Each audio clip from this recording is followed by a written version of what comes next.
Yes, Steven here, Fanatic Perspective. Hopefully, you guys can hear me okay. Gotta make sure this mic is picking up. I think we're good. It's a Microsoft. Testing, testing. Hopefully, y'all can hear me okay. I think I'm good. Yeah, we should be good. So, for Sunday service, happy Sunday to everybody. Come on through.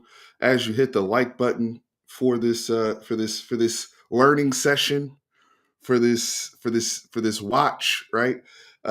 We know the outcome and how everything unfolded with this loss, but a lot to learn, a lot to go through. I don't want to waste too much time, but as we do all the opening stuff and pleasantries here, just this is a good opportunity to learn for us Texas fans, but um, I also want to say thank you for joining me. It's been so much fun rewatching these games with y'all, getting ready and pumped for the season.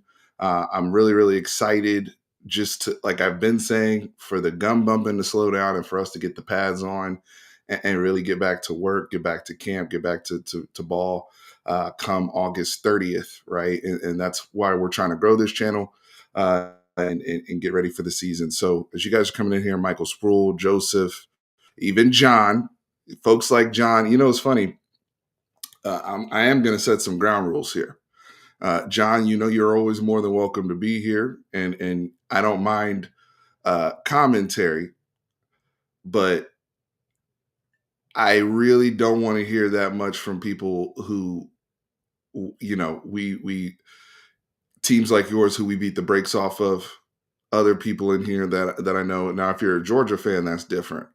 You have every right and reason to talk, but let's also have some sense about us, right? If I can ask so much of the internet, which I think is a sometimes a daunting ask in itself. But without further ado, let's get to it. I'm gonna hop over to the film room and right, Travis. In objectivity, let me say this too with the ground rules. Object One thing with the fan bases, right? I'm not trying to hear a whole bunch of mess from OU fans. We just did y'all film on Friday. So if you want to go watch that video and talk mess, go over there and talk mess. But also objectivity from our own fan base, right? We know that this is probably going to be a rough watch of Quinn Ewers, a rough watch of this offensive line, or a rough watch of certain guys that may not have had the best night of football, right? But the objectivity in terms of, you know, not, not getting emotional, protecting our favorite players and just keeping it in the lens of what happened on the field that night and where we can get better and what happens, right? Like, period. This doesn't mean that Quinn Ewers is sucks and all this type of stuff. I know that a lot of conversations been around him and sometimes get really defensive and whatnot. Again, this is just, I'm treating this like we're in a, halfway in a film session, right? So people can kind of get a little bit more intimate view of what it's like when you're with players, but also when you're watching the game at home. If you're watching the game with me, how on a little bit more honest I would be, breaking this stuff down and just seeing what these guys are doing. So just objectivity, right? These Georgia's good too, right? I don't want to hear, oh, they got lucky or they were fluke or blah blah blah. Like, this is a game where coming into it, we were number one ranked team in the country. Uh, Georgia was 5-1, I believe, at the time. That one loss was to Alabama, which was, you know, top three, maybe game of the year, right, in college football. That loss they had at Bama, that crazy ending that occurred. And the mindset in this game was potentially is can we put Georgia away, right? If they had, if we could have hung a second loss on them mid-season, their chances of us seeing them again in a SEC championship game in Atlanta, and we know how that ended up, right? Georgia, one thing that I will look for here and kind of highlight is how well coached they were this night. One thing that their players talked about when I watched Jalen and Michael Williams' podcast, they talked about them having the best week of practice that entire season, getting ready for Texas, right? And so I also take that as respect, right? And something that we know they wanted to come out on the road. They were underdogs coming into this game, the whole bit, and they embraced that. And also how we responded in the second half, right? What did we do? What did we adjust? How do we start to play a little bit tougher on the offensive side of the ball? I think we'll be proud to see how the defense, manage this game throughout. But what did we learn out of this game that helped us get to the SEC championship game and get to the playoffs even after this performance? So all of these things I'm looking for, but I'm doing this. My burnt orange glasses aren't on when I'm watching and really, really analyzing football, is especially when we're looking at a film right now that's going to be best on best. So let's get this kicked off. And I was there at this game that night, and what an electric atmosphere it was. Regardless of the outcome, it was one of the favorite games I've ever attended. The build up for this game, the anticipation all day. Georgia, most of the Georgia fans active were super dope. They're football people. They bark like, and the barking is crazy. But the atmosphere at DKR was special that night. It was really, really cool to be a part of that. And yeah, so just is kind of bringing back those memories of how Tran and I were feeling going into kickoff. So what's up, Sark and Holly Rowe? Speaking of kickoff, let's get to it. We'll obviously see the famous bottle, debris on the field situation. We'll get to all of it. All right, so Georgia starts with the rock. Carson Beck in this game. At this point in the season, he had already been struggling, right? We'll just pause here because we're setting the scene. He had already been struggling, all right? Now, the yards and the touchdowns were impressive, but the 5 interceptions, and when we say struggling, it's getting started in games. The Kentucky game, it was 13-12, right? The Alabama game, the turnovers early in that game, right? So he was a gamer and still balling and getting yards and whatnot. We also know that they had a lot of problems catching the football too. So it wasn't all just Carson Beck. Georgia did have issues with catching the football last season. We know Carson Beck is now at the University of Miami, and they've moved on to Gunnar Stockton, but we will still see the same scheme, same concepts for our matchup this season with Mike Bobo still there, Kirby Smart still there, Glenn Schumann still there on defense. So just looking at all these matchups and even in terms of the coaching staff. At that time, Carson Beck was, looking at the league, right? Which is why they had the, Mel Kiper Jr. ranking and all that there. So Georgia's coming out, 11 personnel.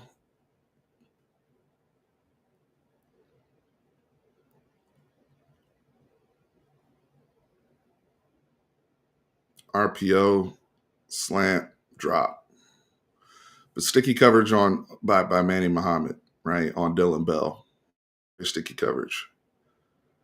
One thing you notice in this game, Georgia was trying to be aggressive offensively, throwing the football to get to their run game. Right? See, pass, both downfield.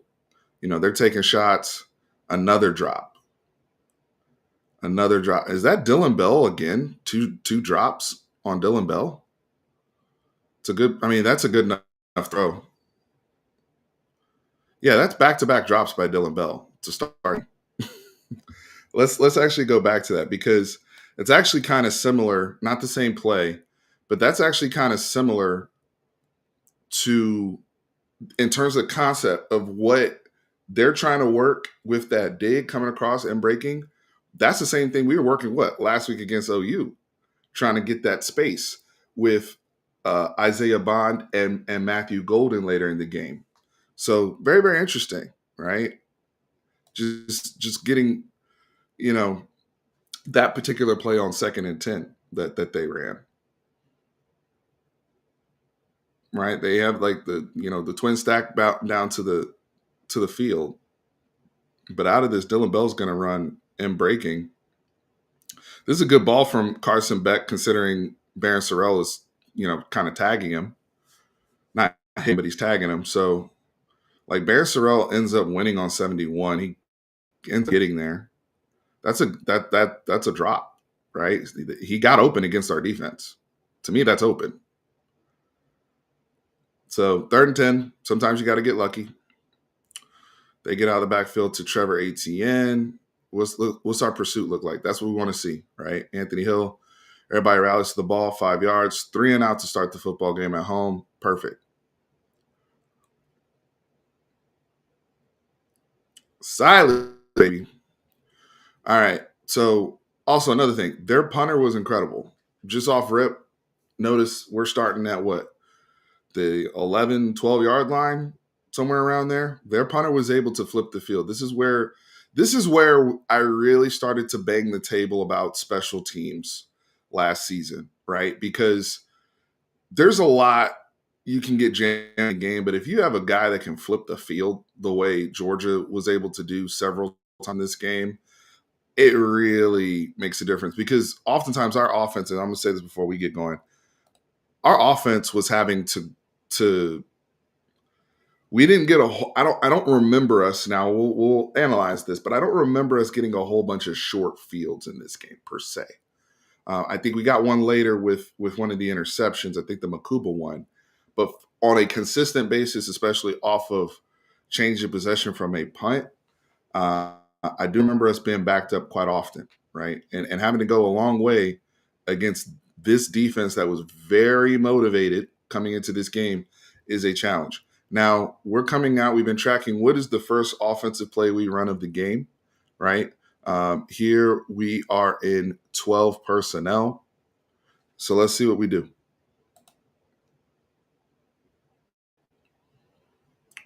Straight drop back, completion. So another game where we're running, more so, I want to say isolated routes like comeback routes, curl routes. That has been a consistent theme to get a rhythm throw going, right? Now, even there, you notice on a completion, right? A 9-yard completion, we don't have as much space as we've had for those throws um, as we've had the last 3 or 4 weeks where we've run. Now, some of them we run it out of play action or whatever, but they've all been comebacks or curl routes on that first throw of the game before the 2 swing routes.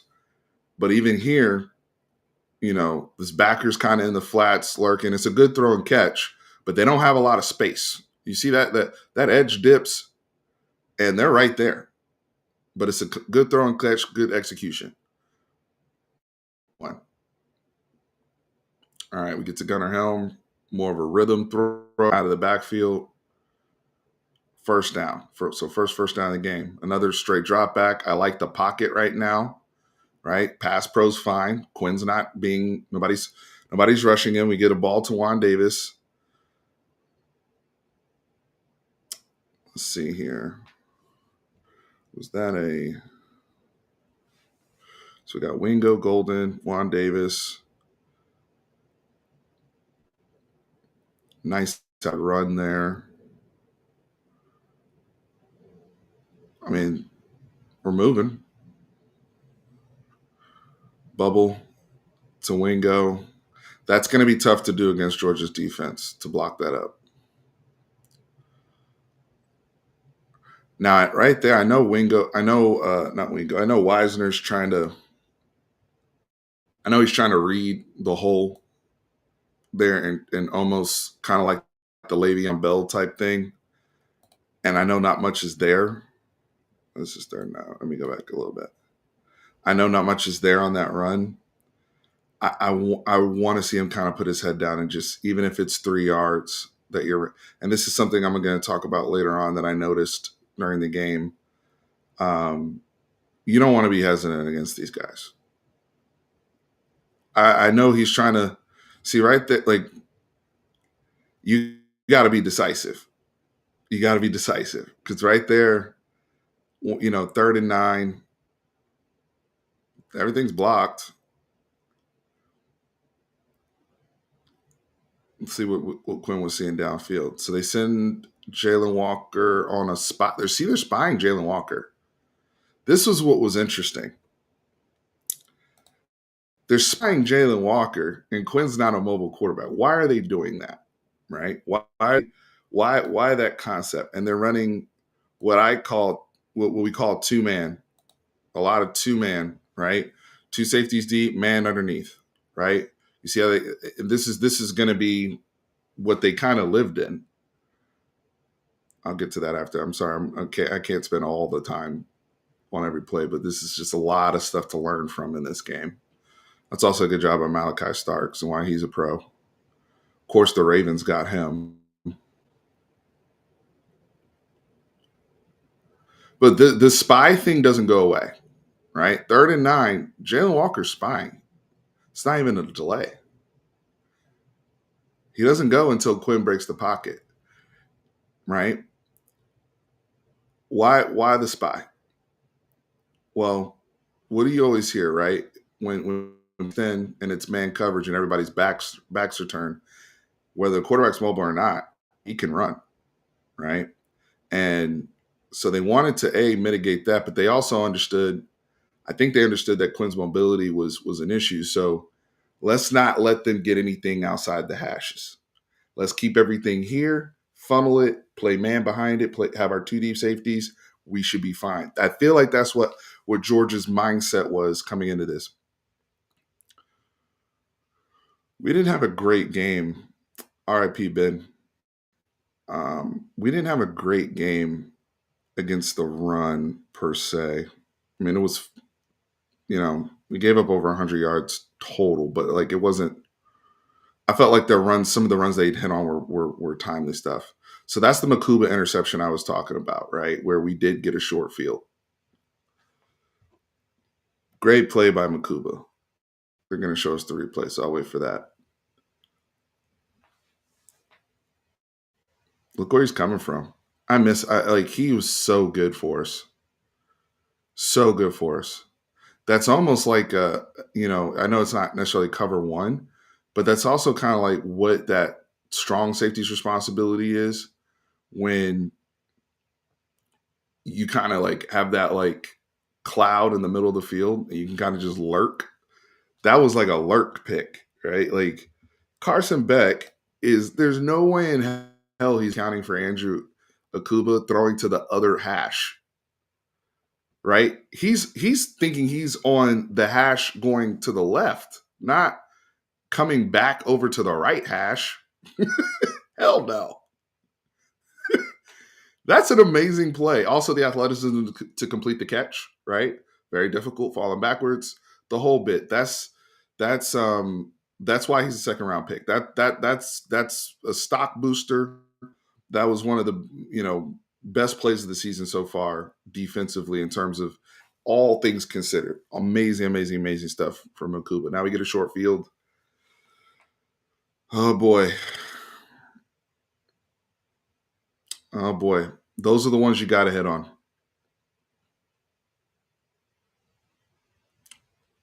That's not on Sark.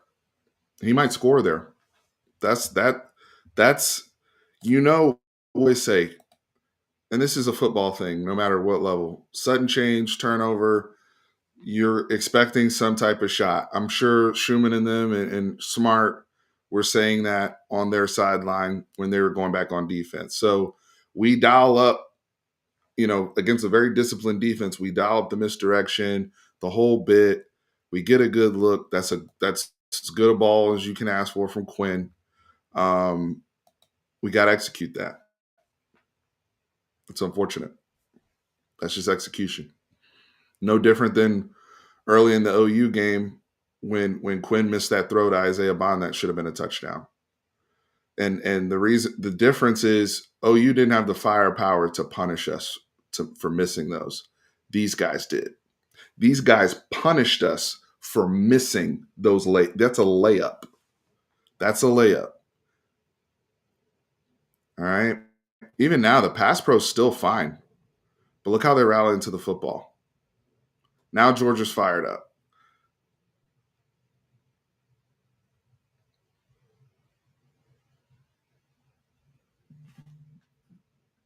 That was, I mean, you don't, and you're not going to get that playback either.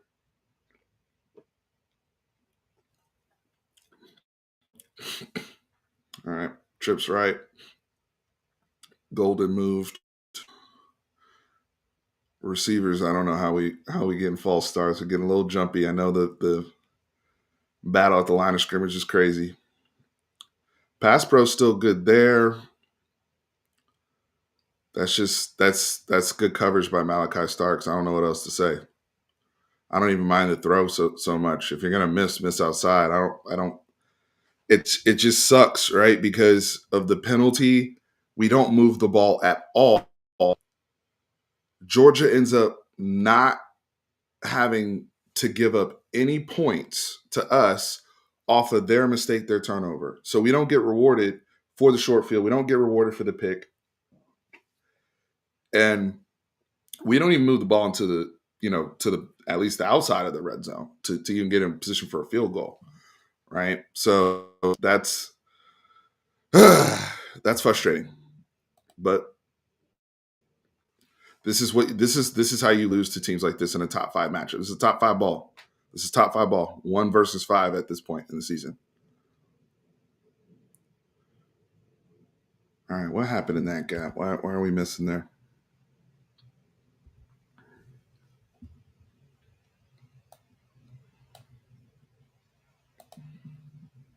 Because they were able to hit on some of these honestly in both games, um, where they were able to hit on some of these runs, and I want to know what our deal was.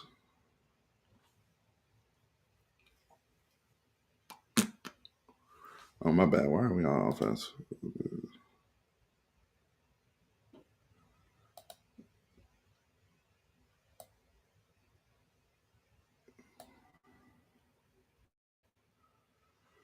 I'll leave it there. We'll get back to it offensively off the punt.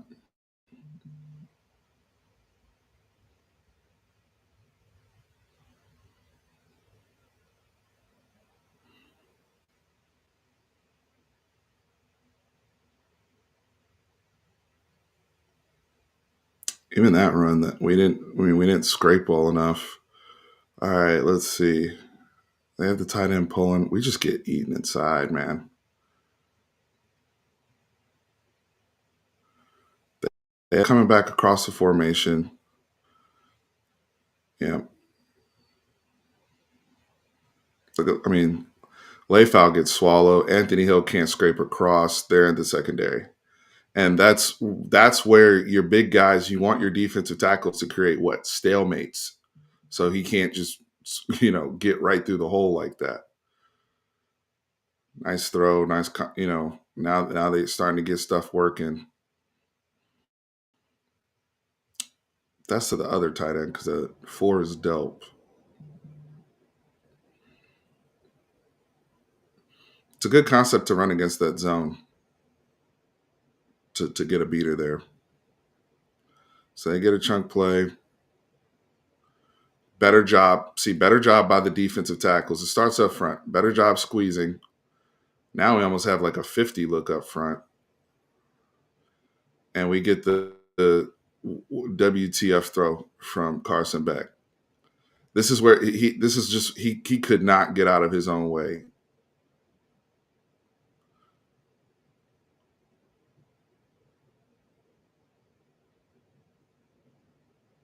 That's a drop, but he couldn't get out of his own way because he's gonna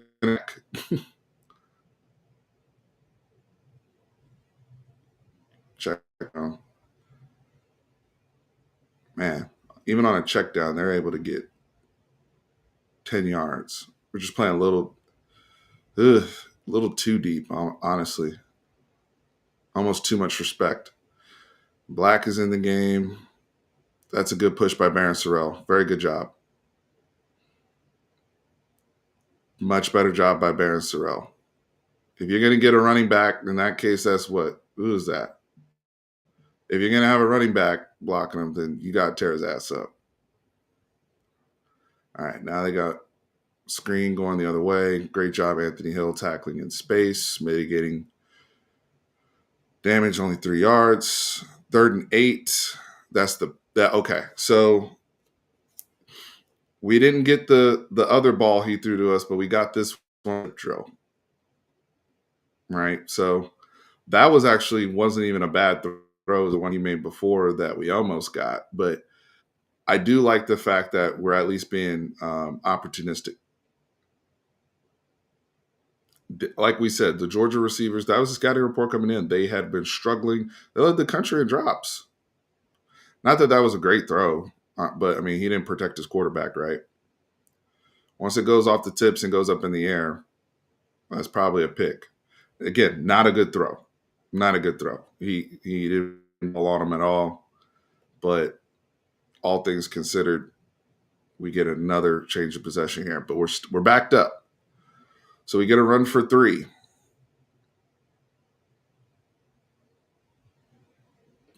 RPO. That's pass interference.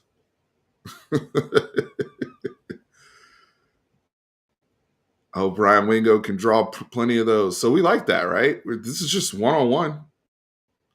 9 route, downfield, big receiver. That's a good throw by Quinn, all things considered. Just throw it up 1-on-1. Go get it. And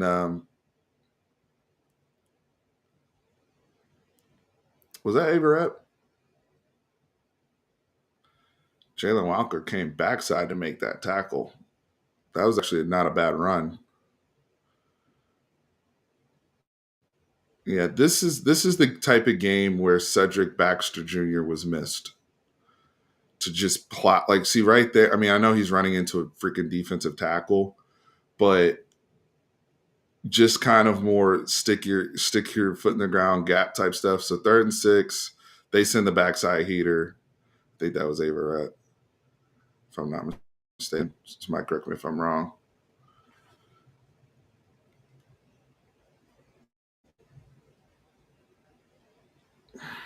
All right, what's going on pre-snap? Why did we not?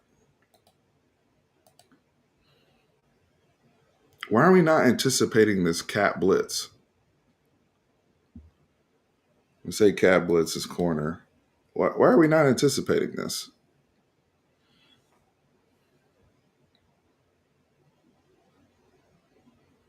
Yeah, we weren't getting push, but I'm just saying in terms of physicality, right? And Georgia's doing a lot at the line of scrimmage. Here's my thing. Because this happens a lot in the game. And that's frustrating, right? Turn the ball over like that right there.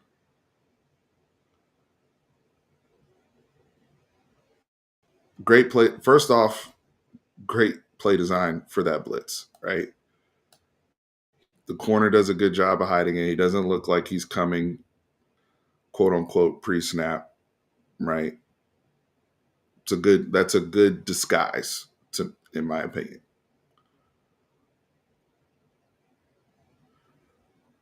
But he's not necessarily lined up all the way. Like, it looks like it's man, but he's not. He's kind of cheating so much inside that is suspicious. Look, like right now, he's look how he's lined up on Wingo's shoulder.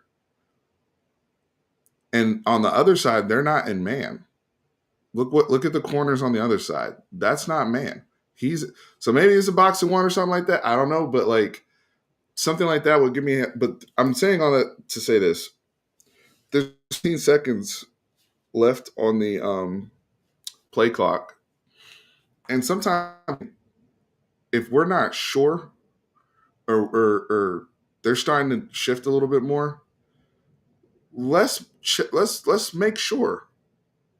There's still 14 seconds left in the play clock when this ball is snapped, but we're snapping it like we're sure. So if they like the protection is not set the way it's supposed to be,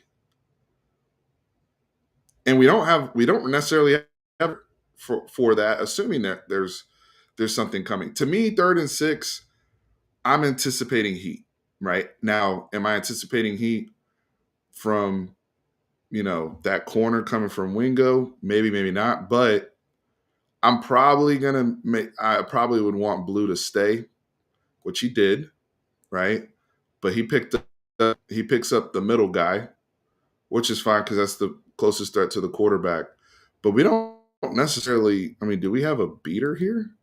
This guy does a good job. Like nobody's. I mean, I guess at this point Quinn wasn't going to hit that second end breaking who's open, but that's not even a hot. That's not. I mean, he's not even. He's not. He wasn't really open either. I don't know. I would have without knowing all the back end details of what they do pre snap, blah blah blah. I think I would have preferred to have them check a little bit more and really make sure their protections are set. I mean, that's a sack, fumble, turnover.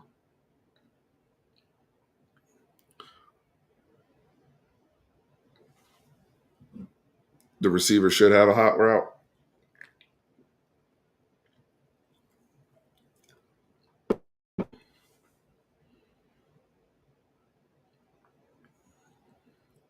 But is the corner, Devon, is the corner typically shaded that much though to give it like is that like I understand him being over there to play man.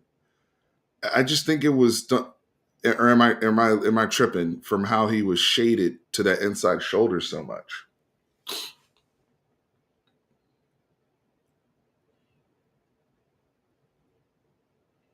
2nd and goal.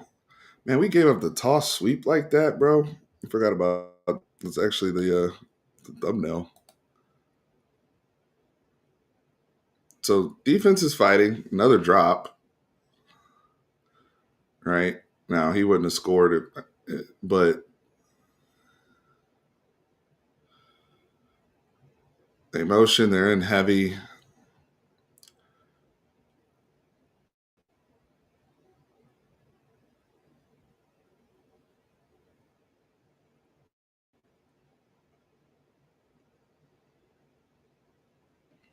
Good point, Alan. Good point. And I see Devon Jackson, the inside slant is the man beater. Correct. And we had done that earlier in the season for somebody else where we had that beater on. Michael Tapp's dealing with a 350-pound human.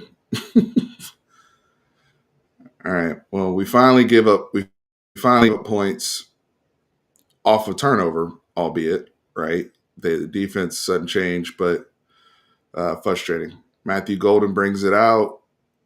I remember this return, and it gets called back.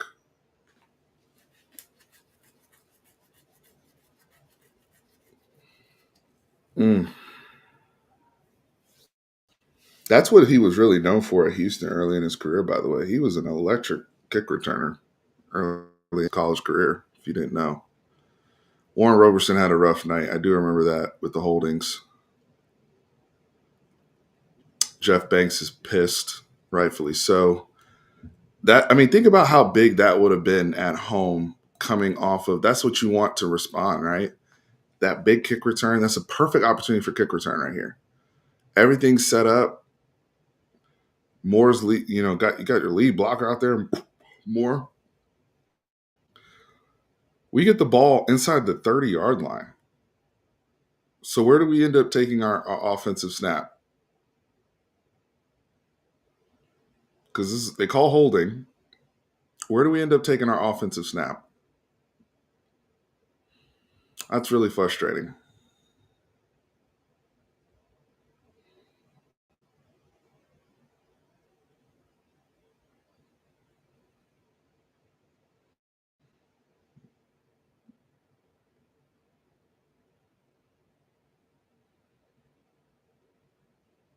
Special teams is going to be much better this year. It's got to be. Let's see. Yeah, they're gonna call that. I mean, if that's who they're calling it on. Yikes. So that is, let's do the math. He got to where, around the 25-yard line,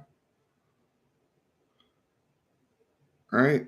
That's a 60-yard penalty. Is that 60 yards? 10. I feel like it's more than 60 yards. We're snapping the ball from our 8-yard line. Snapping the ball from our 8-yard line, and we got it down to the. I don't know. That's a lot of that's. I feel like that's like 70 yards, maybe more, from one penalty. That's like 65 yards. Okay, so it's a 65-yard penalty. That's backbreaking. I'm not going to say it's like turnover level backbreaking, but like, it's the first quarter, and think about, like, all those things have happened. And the only reason why this game is still 7-0 is because we've gotten two turnovers ourselves, or else it'd be worse. That's why we're hanging in this. Our defense got us two turnovers. But you think about all the bad stuff that's already happened, it's crazy. Yeah, we gotta start pumping, because we'll be here all day if I don't.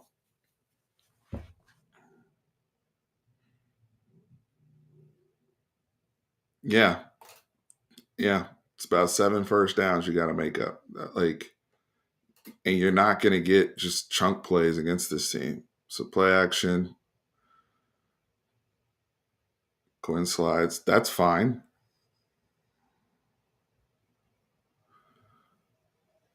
Yeah, that's a hold. I'd be yeah, that's a hold. Ugh.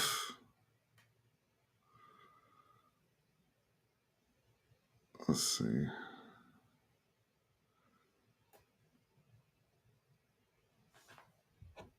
That's just not even. That's not there.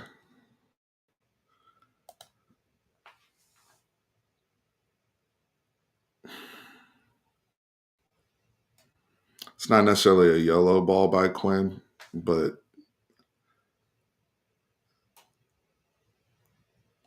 I don't. I it just felt like he had decided, no matter what he was throwing, that he had time in the pocket to I feel like, go down in his progression. See, and they credit. So this is the play that pisses me off. They credit Kelvin getting credited with a sack here, and Jalen Walker's a monster. This is good work by. This is a great rep. Okay, but the ball's supposed to be long gone at this point. Like, right here, tick 3, tick 4. There's almost 5 Mississippis, and they're crediting Kelvin Banks with a sack right there. They almost got a safety.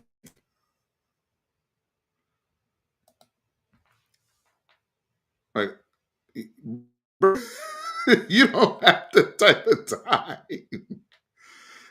And you see the frustration with Kelvin Banks there, right? You see the frustration with Kelvin Banks. Um,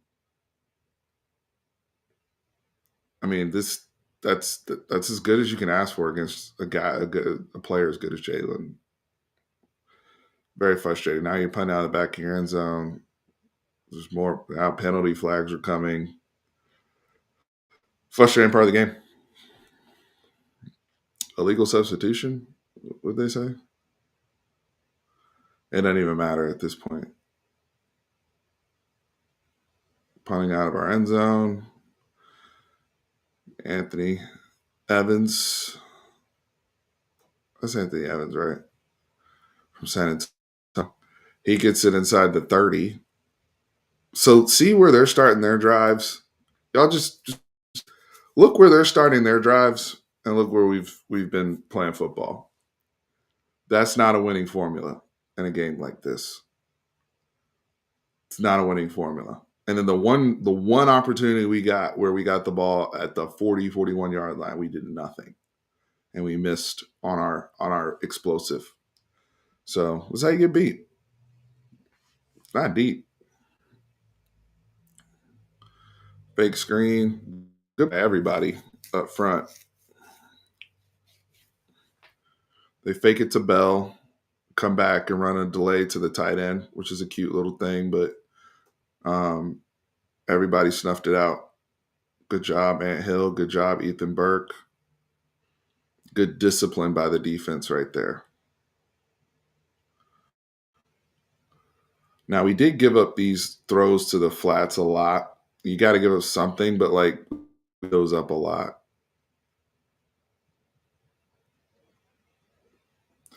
Third and seven, that's another one that's a little frustrating because they're coming out a bunch and they're just able to get more separation. Man, it's just a crosser. Missed over there. Second and 10. Good physicality, Manny. Ooh, almost another opportunity for a turnover there. Look at this. Number 6 was scared. Lovett, Dominic Lovett. I think he thought he was about to get clapped. Look how he's trying to catch the ball. I think he thought he was going to get blown up. Crazy. he didn't want no smoke. He stopped his whole body and everything. That's not a natural catching motion. He just didn't want no smoke. So the Georgia drops continue. I know they are, the way we talk about special teams and improving that this year, I'm sure people over in Georgia are talking about improving their ability to catch the football, right? And not leading the country in drops. So this is becoming Jalen Walker's NFL highlight tape. Then the Averett Cat Blitz.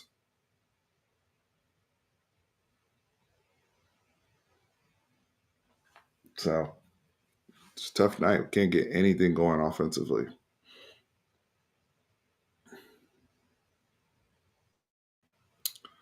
So you swing over to Niblet. That's a good first play for the first down. That's fine.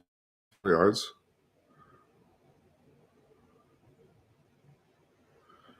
The Sark screen. See, that's on Sark.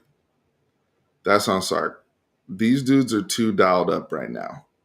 Look at how 5 immediately recognizes what the play is on Georgia. We can't run that right there. I honestly think like, and this is what part of the game where I'm like, hey, it's only 10-0. Why are we throwing every play? It's only 10-0. Let's run the football right now. 2nd and 6. Right? Let's or like, you know, at least and here's the thing. If you run the ball and you get 2 or 3 yards, what's the worst case scenario is it's 3rd and 3. Playbook's open. Even to keep it in there, like that Sark screen again, that shit was calling him like the Green Goblin mask, bro. Coward. Like seriously. That shit was called like, because right now, the way this defense has been, to me, the way this defense has been flying around, their recognition is off the charts right now. That's not the play right now. And so far, Sark, I don't really play calling terrible to me, but that right there was a terrible play call. That's not putting your players in the best position to win against like 5 is waiting for that screen. We're lucky that's not a turnover. That he called a play pretty much into a turnover, right? So 3rd and 6. What are they doing up front? How are we recognizing this? So they run game. Man, that was the other one, right? So shade on this side on Gunnar Helm.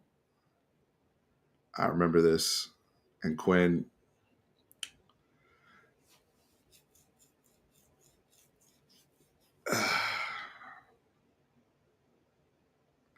First of all, Averett,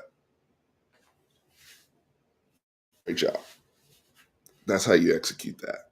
That first and foremost, Averett. That's really high level ball. Um, Secondly, like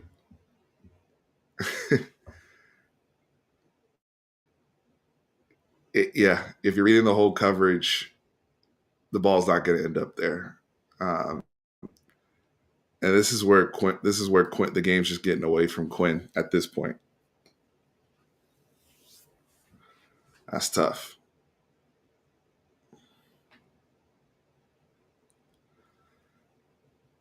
It's a bad throw, bad decision.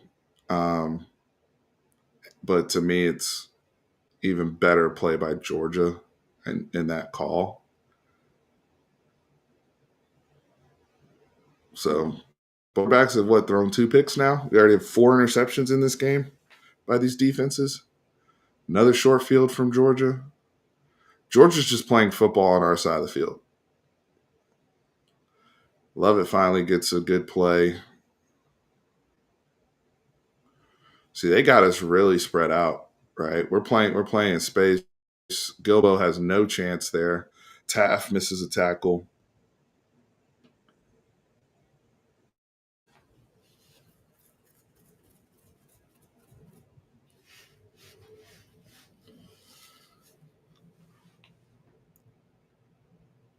This is where I felt like just what the hell.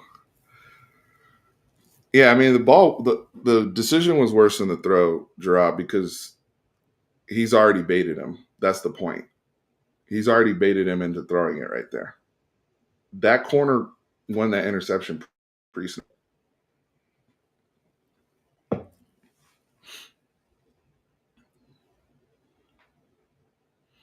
He was waiting on him. It's just so happened that's where the ball went, but he was waiting on that. That's a hell of a run, by the way, by Trevor Etienne. Second effort getting in the end zone. But you see how like Georgia's still able to run the ball. We're not helping our guy out running the ball at all at this point. Look at that. -1. Now I don't like our run plays either at this point. Like us running against now we're back in throw game. Nothing. Nothing. And the ball we can't get anything going downfield. He's checking it down immediately. We're at the line of scrimmage, you know, and they're winning.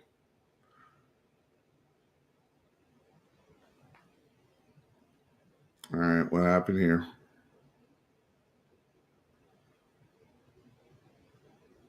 At this point, it's just chaos. I want to see the other angle, though, of what Quinn is looking at. Not this one, but like at this point, Quinn was already he was already getting the ball out to the flats. How many people did they send on this? But so they blitzed everybody. So we didn't have a beater for this. They sent like 6 people. How many is that? That's 6 people.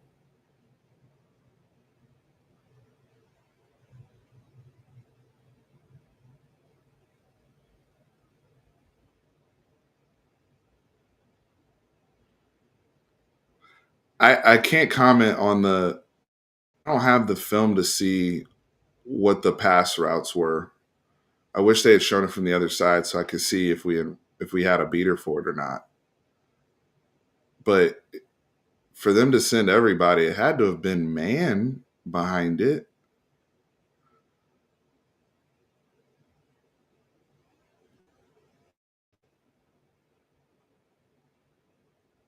He had the tight end wide open in front of him.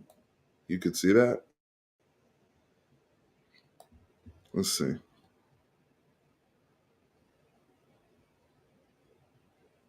Where's Gunnar Helm releases?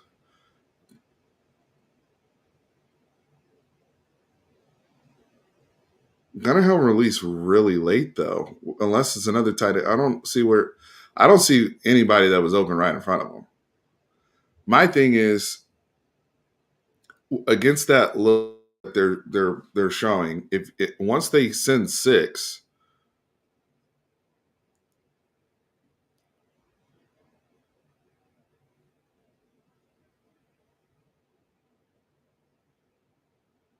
I mean Gunner released late though, guys. Gunner didn't. Gunner wasn't necessarily out. He did a delayed release, but at that point, I don't know. You know, Quinn was already getting. I don't think that's your beater. Is my point. I don't think a delay release like that is necessarily the answer.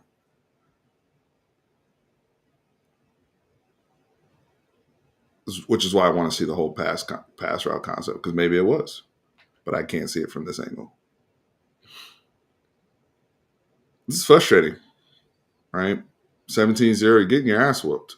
There's no other way around it. The defense is making plays, but Georgia. The thing is, Georgia's offense is still able to move the ball, right? Now their quarterback has done some foolishness, but they've been able to move the football. They've been able to run the ball.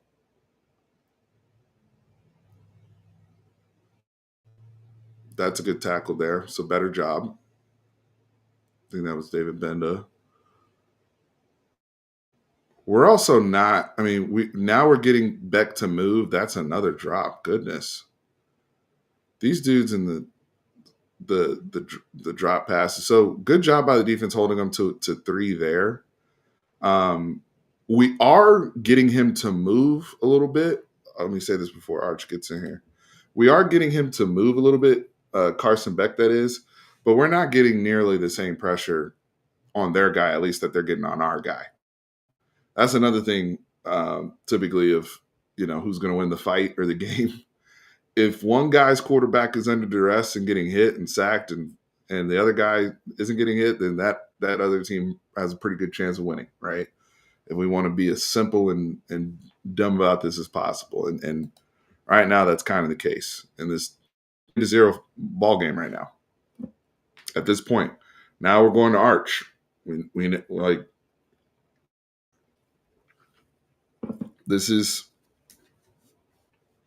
we're desperate right now. We're looking for a spark. We're looking for something. And it's not all just only reason why we're not moving the ball is Quinn. I mean, right now in this game, they have silenced our run game. We've dropped the ball on a big down play. We've allowed their pass rush to ramp up. I thought we actually did a good job against their rush earlier. Their pass rush has now gotten going, and I think at this point, Sark is like, well, I need somebody that can move a little bit more mobility and searching for answers. But the answer was, one of the answers, and I think something we saw in the SEC championship game is that physical toughness and mental toughness. I mean, I hate to say it like that, but like just not getting pushed back and beat up the way that they've gotten beaten up this first two quarters, um, and then executing on your stuff, right? So they sent a another corner blitz, and if Arch is seeing that, that's another thing. Veteran player, you're not going to ride out your fake if you know the blitz is coming. Why are you doing a fake if you know like he's not anticipating the blitz in this case, right? That corner blitz, or else you wouldn't need to do a play action fake. And you'll see that with veteran guys when they know something's coming. You know, I'm gonna bail on the fake and keep my eyes downfield. So now this is just a forced incompletion by Georgia, just off of that corner blitz. Second and 10. That's just experience. This time this year, he's into his. He'll probably have a better blocked up, but he's coming into a football game. To be fair to Arch, right now that's his job as the backup at this point. It's a better run, by the way. That's a better run, but at this point in the game, these boys are turned. He's coming in here cold, cold, cold, cold. So he's also trying to get lathered up, used to, and he's never been on the field at this point in his career. He had never been on the field with anybody as fast and big as Georgia. So this was definitely a learning experience for Arch, this particular game. So now we're in third down. Got Gunnar Helm over here to the left.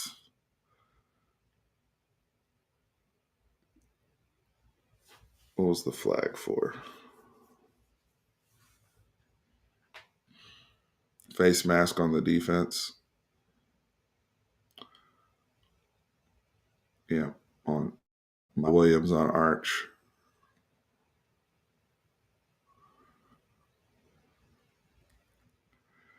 But Kirby, when I was at the game and I'm looking at the safeties, like you see where their safeties are.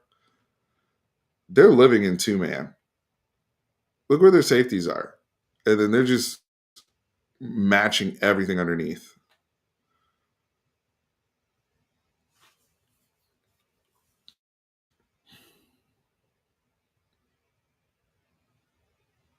So we gotta when people's safeties are back there like that, first of all, you gotta run them out of that.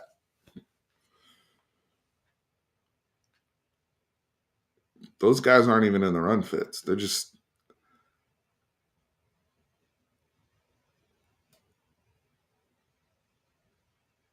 this is bad football by Texas. Beating ourselves. That's all that is pre-snap. That's a good throw by Arch to get half of that back.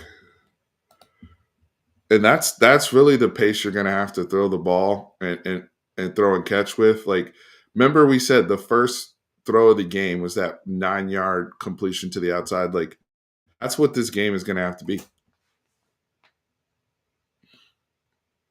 Malachi Starks blitzed. So there, I remember this. Arch was too aggressive here in his progression because look at is that Matthew Golden? Matthew Golden is wide open, and it's an easier throw. Right now, DeAndre Moore is technically like he can make this throw. It's not an impossible throw by any means. When Matthew Golden is clearing like that, that's really where you want the ball to go. Because he's got time. This is a good pass pro. But to me, once KJ Bolden kept clearing, like once KJ Bolden's back is turned, I'm going to Golden. Because there's 2 people on DeAndre Moore. So why are we throwing to the double team? Like, and I get it, he's young. That's just a young guy thing, right? And he's in the game and he's throwing to what his first, because the first progression, remember, we go deep to low. His first progression, he's looking at DeAndre Moore. But all he had to do was once KJ Bolden's back is turned, just hit that that dig. If he hits that throw to Moore, that's a high level throw, but it's unnecessary. It's like once Four's back is turned, you have your dig. Easy. I don't need to go for the big chunk play. And that's something Sark talked about at the end of the game as well, of trying to, you're in the game, you're down 20-0, you're trying to get it all back in one play. But if we're going in the flow of how we run our offense and why we have progressions and checks and all these things, you would know once that guy turns and now there's 2 people running with DeAndre Moore, there's nobody on Matthew. Just run the offense. So that's a lesson for Arch, which we know he can do. So I'm sorry, I missed some of the defensive snaps. So I want to get back to this. They ran that play with Averett quite a bit. They ran that earlier when they were in the red zone out to space. It was a little bit different formation, but same play. All right, Taff and Makuba get there. 3rd and 1. Great job, Alfred Collins, getting his block.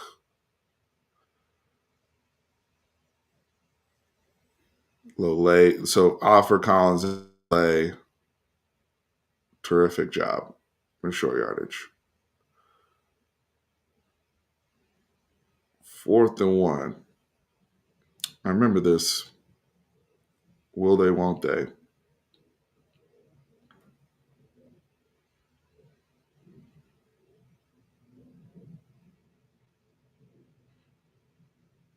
$20-0, trying to see if we can get a penalty, especially with the yard. It's worth it if you're Kirby, especially going 2-minute warning. Silas. At this point, why not? We're down 20-0. All right. Just 20-something yard run. So even against Georgia, there's some sparks. That's a great, like, we're in a 2-minute drill, and he's being decisive. He knows he's, again, that is available to you in 2-man if they're not spying. If backs are turned, you can take that, and he did. See, safeties are deep. They're still matching man underneath. Take it. He's very fast, even against Georgia. So, the job. Quick out to, out of the backfield to Jaden Blue. Let's see his feet. Okay. Good job. It's another first down. Now they brought the safety down. That was a lesson for Arch right there. He never ever thought this dude right here. See, he's probably gonna hit that crosser if DJ's guy doesn't get in his face. So he evades that guy.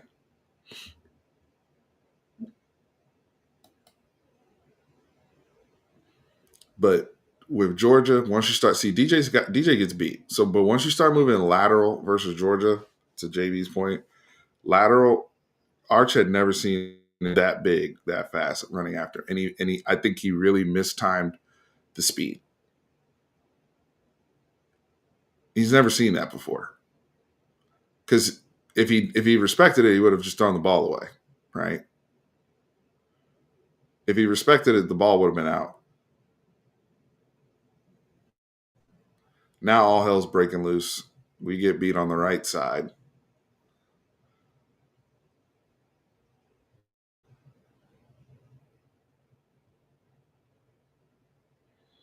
Now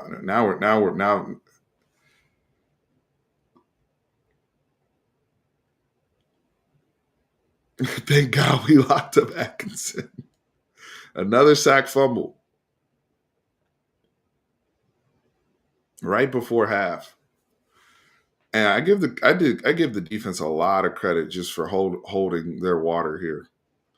Because this was a lot of teams probably quit right now and give up another 27-0 before half. Like the fact that we at least, it's a small thing, but at least, you didn't give up another 7 points. But look at that, 0 points in the first half.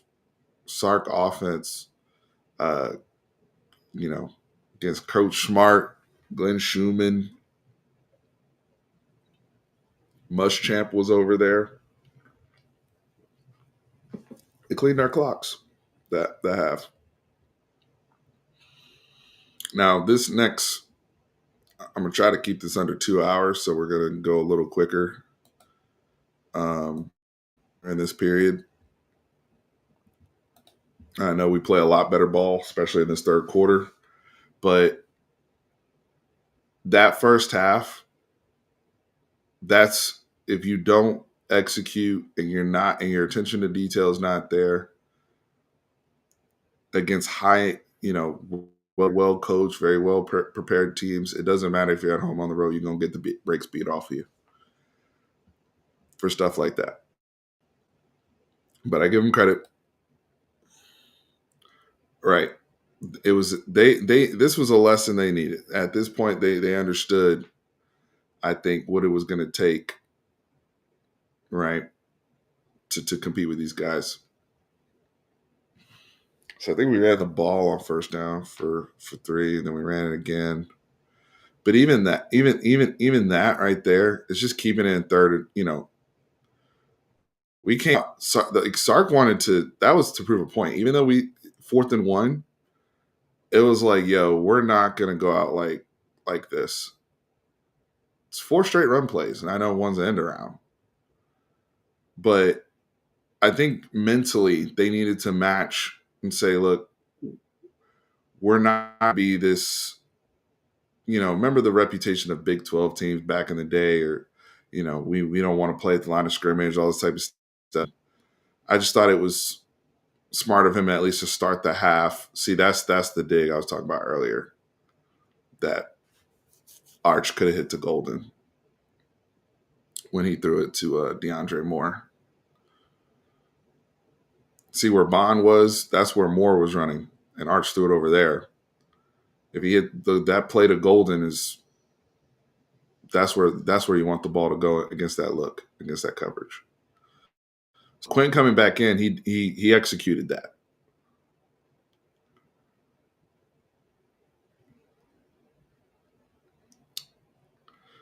I remember Georgia getting a lot of penalties in this half as well. A lot of penalties. So we're now already in scoring range. Got some momentum. Great tackle in space. Wise caught 5 balls, but he wasn't getting anything. I mean, as he's catching the ball and he's turning upfield, he's getting hit. So it's tough. Let's see how we look red zone, because we know red zone was a weakness of ours, right? Damn, tip at the line of scrimmage. 3rd and goal.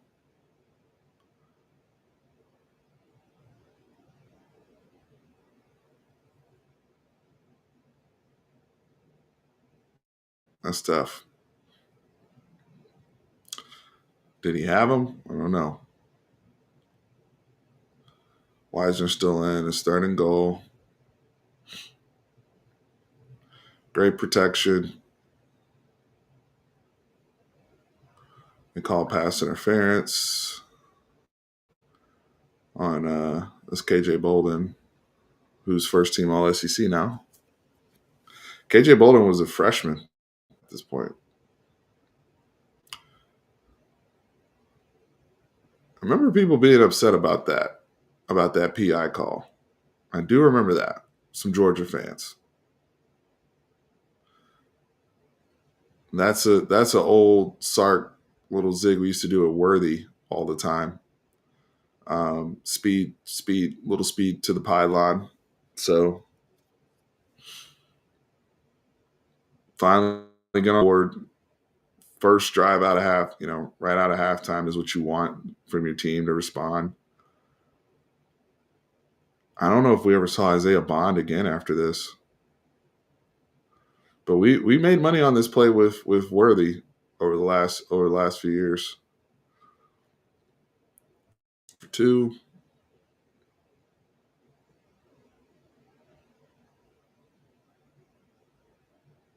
Bond.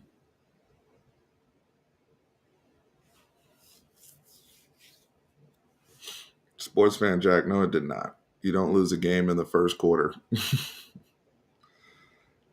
Stuff happens. It's football. We lost the game because we didn't respond to the bad stuff that happened afterwards. But A lot of stuff happened after that. After that, because you're assuming that he catches that, and let's say he scores that. Yeah, the momentum's different and all that, but we still had a lot of struggles and things we weren't doing well. So us not hitting on a trick play, we lost the game because we didn't respond at that point.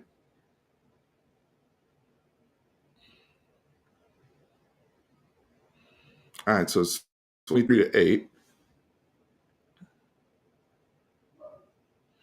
I agree with that, JB. We definitely need that route to be more present in the red zone, especially with all the challenges we've been having. Let's see. We definitely got out coached. That's not even a question for me. I remain consistent. Definitely got out coached.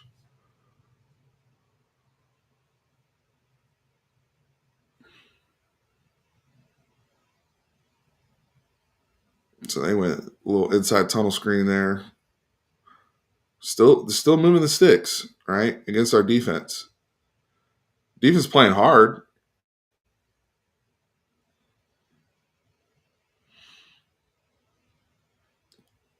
Yeah, you definitely and you definitely want motion.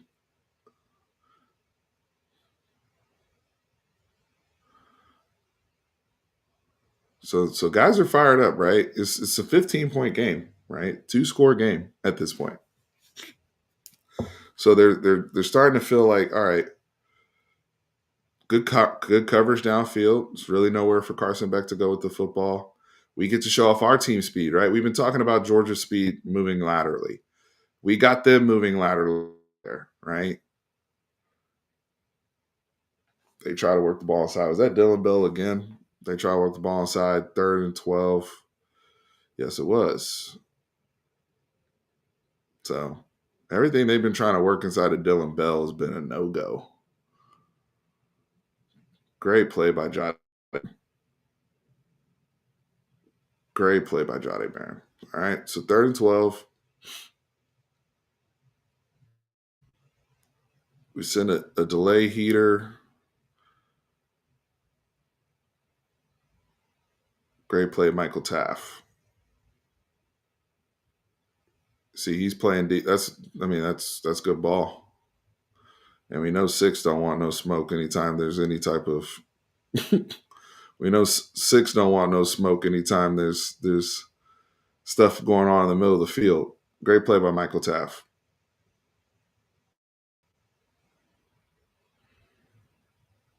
All right, what happened? Another booming punt where the guy flips the whole damn field, plus a penalty on us. Roberson again. I told you Roberson had a rough night.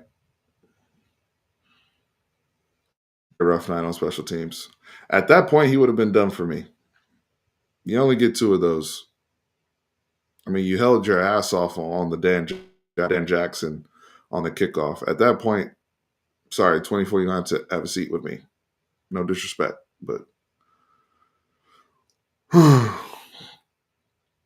what a play by Matthew Golden against other NFL players. Good thing the ball was underthrown. Excuse me. Good thing the ball was actually underthrown by Quinn. All things considered, because it allowed Matthew Golden to come back and actually work to the ball and find the ball and locate it. So that's a great job by Quinn there, or by Golden there, I should say. Quinn just getting the ball out is fine. It's not a great throw; it's underthrown, but at least the receiver can find it and just go up and make a play. Great play by Matthew Golden. Okay, Juan Davis. Okay, Juan Davis.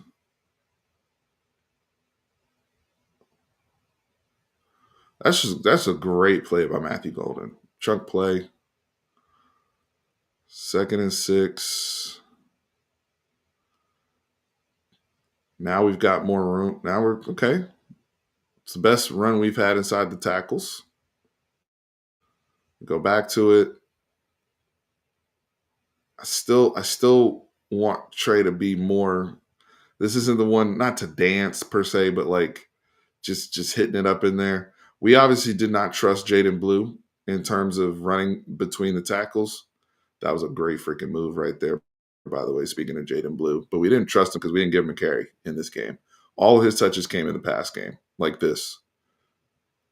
But this is great. I mean, we're getting him out. He cooks this guy.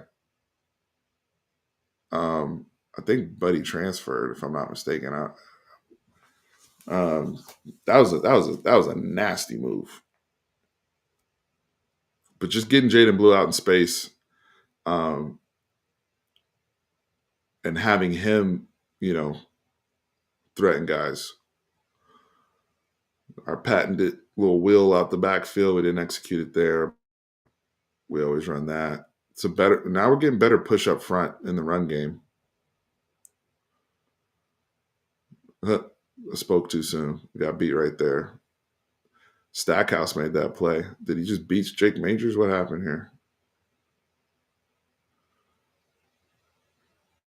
Who came back? Was that Chaz Chambliss? Yeah.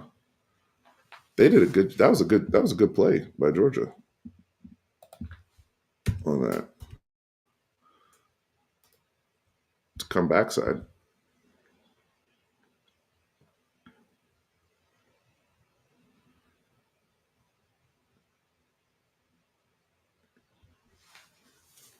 That's good. That's good football by Georgia.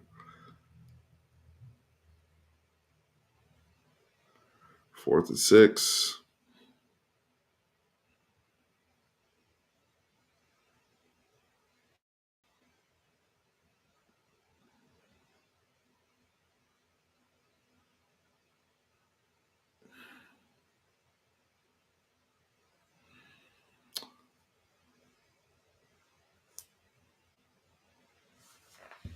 Take the points. Should we have kicked their chat? Make it 23-11?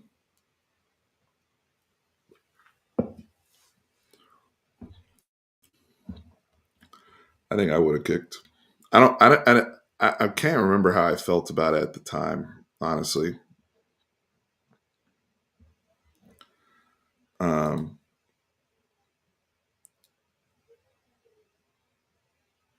it's just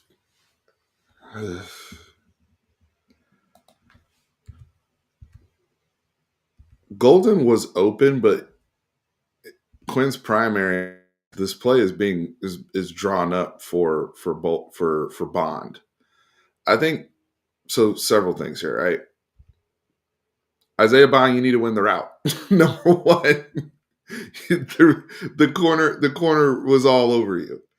Number two, I think Quinn in the clock in his head at this point, he's trusting and anticipating that Bond has won the route, so he's not moving to Golden in that progression, even though it's clear from the start of the snap that Bond has lost. So yeah, if he, probably should have worked over to Golden. If we're just talking play, but I'm with you guys in terms of the coaching decision to take the points if there are points. But he's assuming that Isaiah Bond is gonna get in front of that guy's face, and he didn't. I mean, because from a beater standpoint, I mean, this is basically, I mean, you guys are saying slant. That's really kind of what he's asking him to run. It's more of a glance, but like he just gets beat. Now Quinn had enough time to work to the second part of his progression, sure, and yeah, I think I would. Yeah, I would. I agree. H post. If that's your play call, then take the points. Great job, Baron Sorrell. Huge tackle for loss. Defense has to respond. Yes, Golden was open, but he was not the he wasn't the primary in the progression. He was open, but that play, but what they were trying to do was work that to Bond, and Humphrey just sat on it completely, was ready for it.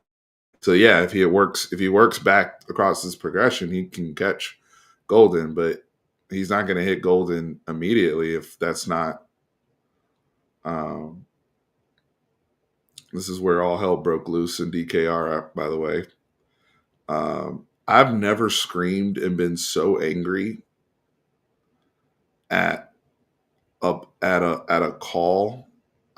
Now, was I throwing stuff on the field? Absolutely not. But I have never been like, it was outrageously. It was an outrageous call. I think the fans' behavior, which was again too unacceptable, but this was such an actually bad call. Like 11's not even playing the ball. 11, 11's not playing the ball. Johnny Barron was playing the ball more than 11 was.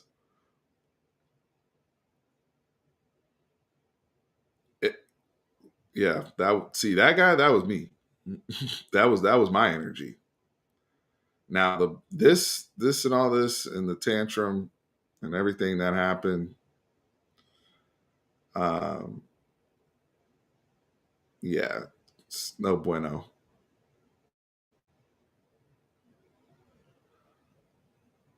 That is true, JB. Now that's a good point. I agree with you.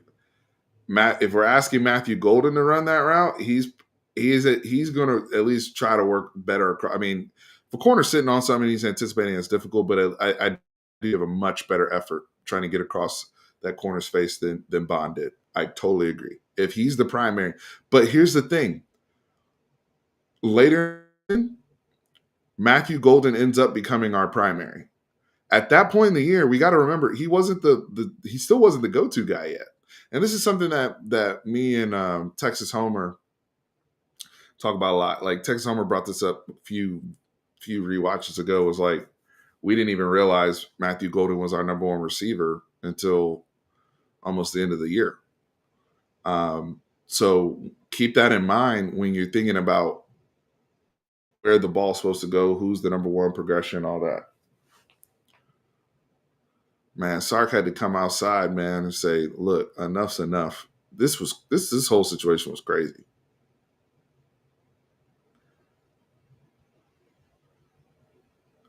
But Jade Barron, I mean, dog, hell of a player, a whole bit. Did they end up the call correct after all of this? Yes, but like the fact of the way we got here was crazy. The way we got here was crazy.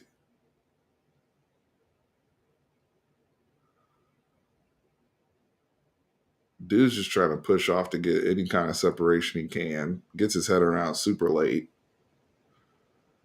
The moment we became SEC, this was our SEC moment. The moment we became SEC fans. I was like, yo, these dudes, I remember telling Tran, these dudes wanted to get home. Some threats were made. They heard something. Something was said. I don't know if they saw somebody in the back with the shot or something. But these dudes, look at Kirby's face. Kirby's like, how can this happen? Kirby said, what?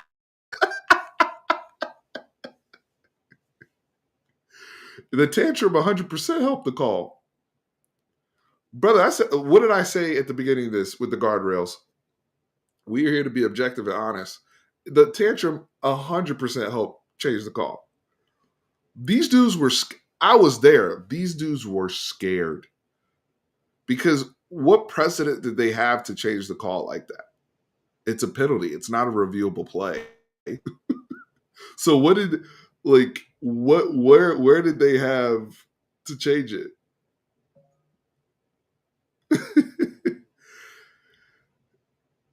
Look, if that was you, see this. So I say Texas rocks. If that was you, or if that was Sark, and it was the other way around, you would be freaking crying about it too. You would be mad as shit right now. Not because it's the wrong call. It's because they already made a decision and they reversed it, and it's not a reviewable play. Like you would have been mad too if that was your team on the other side. Keep it a buck. I totally understand him being pissed off right there.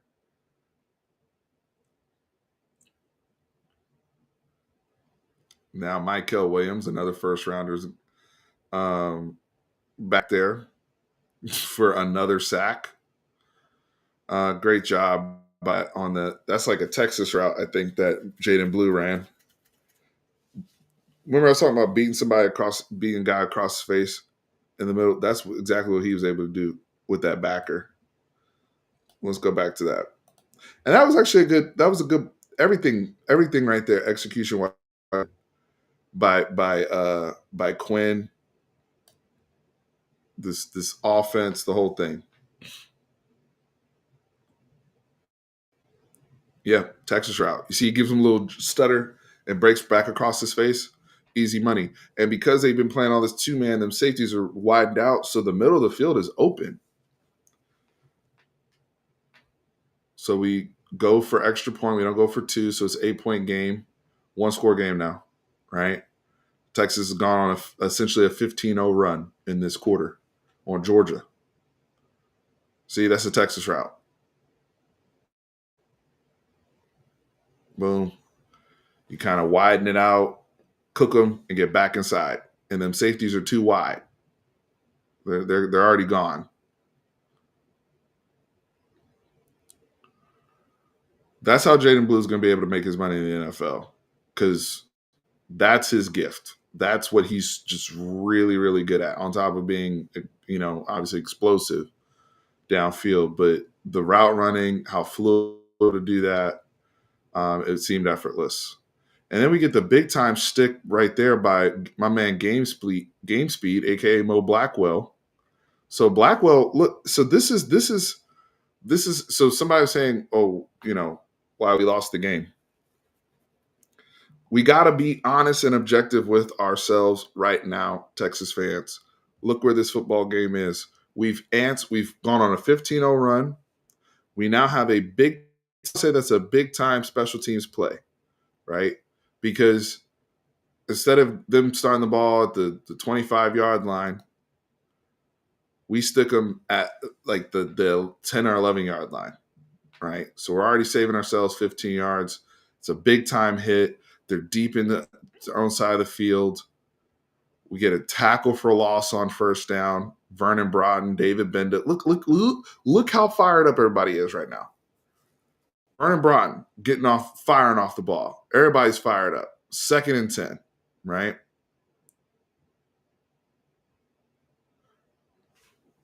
Third and 10. I'm emphasizing this point of the game for a reason, by the way. Makuba came on what? Where did Makuba come from? I want to see that because Makuba was back there laying next to Carson Beck. Yeah, it's 23-15 more than a quarter to go. What happened? Let's see. Makuba's coming on. Okay, so he came from the delay up top. Beck felt it. Okay, so he didn't see him, but he felt it. He feels this, and Makuba felt it. That he actually got him around the neck. Shit. Never mind. But right now, it's 3rd and 10. Ball's at the 11. We're on a 15-0 run.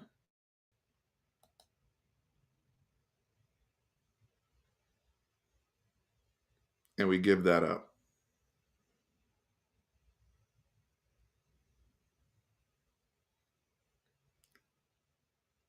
To me, one This defense was awesome last year. And I'm highlighting this is something I've talked about with brother Marlon as well. I'm not trying to be a hater. This is objective ball talk.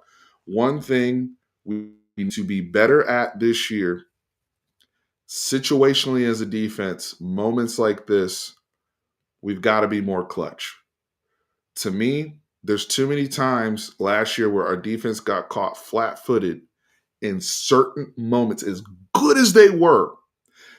Number 3 defense in the country. But in the SEC championship game, they gave up a touchdown in overtime to this team. Okay? They gave up a touchdown with halftime. Ohio State, they give up a 75-yard touchdown. So they had moments, situational moments, as good as they were, across, and as much as they fought in this game, right? Turnovers, everything. I'm just saying situationally, this season, we have to be better in moments like this, okay? Because the game doesn't matter how it got there, it's there. That's what you did before. Doesn't matter how many sacks you had before. Doesn't matter how many interceptions you had before. At this point in time, going essentially into the fourth quarter, in the third, going to the fourth quarter, situationally, this is a huge moment in the game, momentum-wise. Georgia, anytime we've been in moments like this, our offense versus Georgia defense, we haven't been like, I mean, come on. I mean, he's wide ass open. We've got to be better situationally next year. That's my only critique of the defense.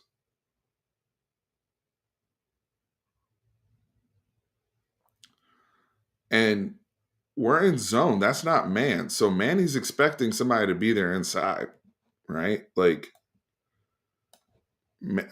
it's like he's playing cover 3.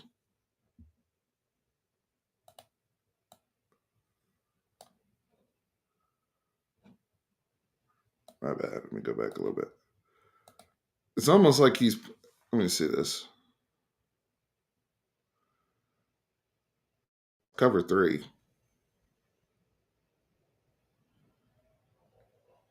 It's a good play call by Georgia. It's a good play call. Gilbo's carrying with the deep one. Was Gilbo supposed to carry with him if Taft is already back there? Those are the questions I have in terms of the coverage responsibility. Y'all tell me. I'm not a defensive guy. And this is the big chunk play before we get so back-to-back plays. When we needed it, our defense kind of let us down here, guys. All things considered, well, this is the biggest point in the game to try to get back. But coverage people, let me know before we get to there.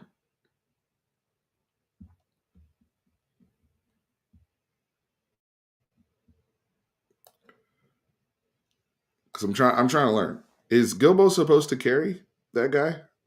I honestly don't know. Because if they're more in a zone look, why wouldn't he release that other guy upfield for Taft to take?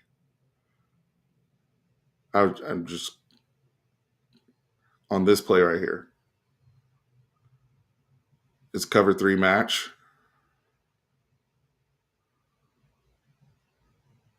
Because I know the seams are beaters. Like if you work the ball to the seam, that's a beater in cover 3. That's going to be open. That's the beater for cover 3. I was just because Makuba comes down. He's thinking he's supposed to have safety help. That's why he's turning him in.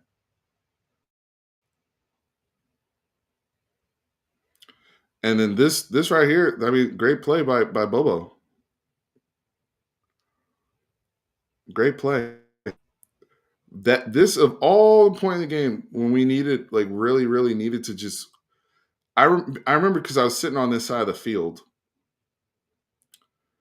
I remember sitting on this side of the field, and I'm like, if we can get them to, because that's where we wanted to get better field position too, right? Was having them punt out of their own side. Instead, they hit two back-to-back chunk plays. Now one was on a little flea flicker thing. Man, I thought Makubu was done for the year when I saw his knee fold there. It was crazy that he ended up not being hurt.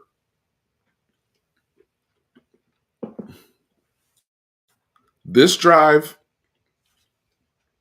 the Ohio State game, the overtime at SEC, those are the worst sequences for our defense this year, without question, to me, just off the top of my head. Which is, I mean, that's it's you know, again, most of the year they were lock up, number 3 defense in the country, ton of NFL guys, the whole bit. They executed, Thorpe Award winner, all that. I'm not trying to bash their credentials or anything like that, but they weren't the most clutch when all the time like we needed them to be. They weren't the most clutch all the time.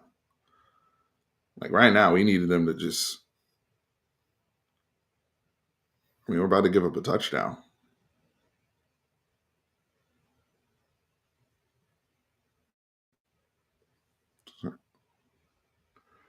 It's what, a 92-yard drive when coming off a 15-0 run. Anthony way off sides, but at this point, Gilbo's being held. All sorts of stuff is happening in there. Nobody.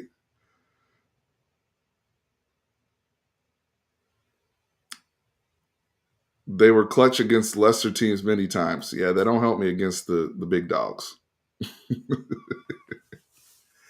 That don't help me against when it's best on best, which you do need them to. That was also a great play by ATN. You can kind of see the ball. Um, in the pile, but I guess they didn't.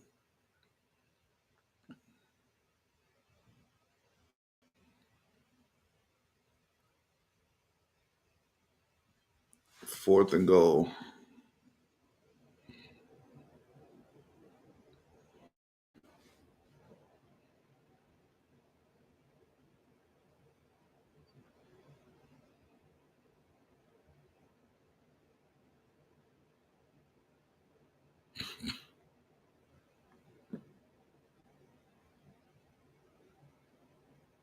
Yep, this was Georgia's only long drive for points. Correct. But they got points at the absolute time they needed to. And they didn't just get 3, they got 7 right when they needed. Like, worst, everything has gone backwards, right? In that third quarter for Georgia. And the momentum, everything is that. I'm telling you guys, if anybody was there, that night, at that point when the defense came on the field at 23-15, end of the third quarter, and Georgia's finally backed up, like real backed up. That stadium was on tilt. That stadium was on tilt. That was the time where it was like, hey, we're going to take this football game over, right? And instead, Georgia went on 3rd and 10, chunk play, first down, shot play, and man, it's frustrating. All right, work to Golden down there. This is when they started kicking people out. That Dan Jackson was the first one to go. He definitely led with his crown. Now, the other guy that got kicked out, I didn't agree with later in the game. When Dan Jackson deserved to go. He did leave with his crown. It is what it is. Those are the rules. I know it's not the way we grew up watching ball. It's typically a play on, but Today's game, you can't do that. So we've got some momentum, in terms of getting some stuff going early. That's fine on first down, 3 yards. We're not, we're okay. Uh, that's a frustrating one. We'll see what happened here. So, Helm, asking him to make that block is tough. Number one, asking him to make that block is tough. But even with the pressure, I need Quinn to make this throw. I'm sorry. Like, we can debate this about, like, I need him to make the, even with the backside pressure. He doesn't even step into the throw. He just sails it.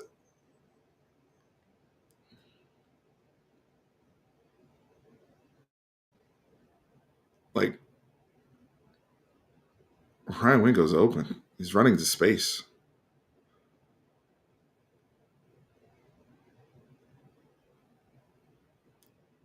That was a great tackle by KJ Bolden. Is this where they also said he lowered his helmet, or was that the other? Was that later? I think this is the 4th and 1, or no, or did they,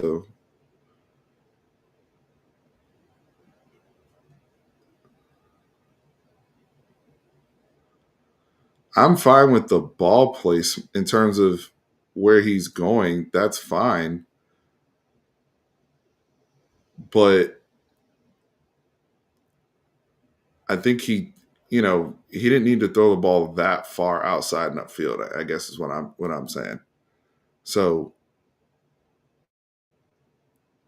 running across like that, I get it. Different guys have different speed too, but I don't know. To me, I expect them to make that throw if at this level. Like, we're dialing that up for a reason, and that's what you kind of want, that coverage that they were in. So execute. So this wasn't the sequence I thought it was, but this was also a disaster. They get the sack fumble.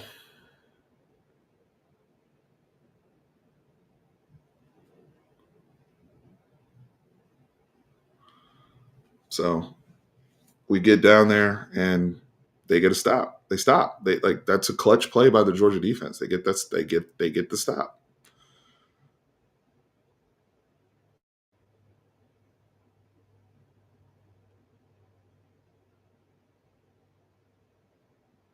That was actually a good rep on Kelvin Banks by Michael Williams.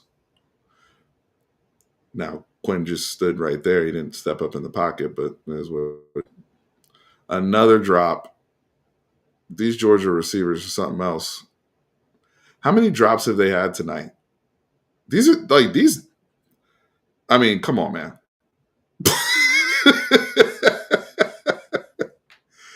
Look, I'd love to say our like we were all straight lockup. We weren't. That, like, dudes are open. 'Cause now they get their all world punter out here again. The film don't lie. Like, like, they had people open. Like, Georgia left a lot of meat on the bone in this game. In this game, meat on the bone.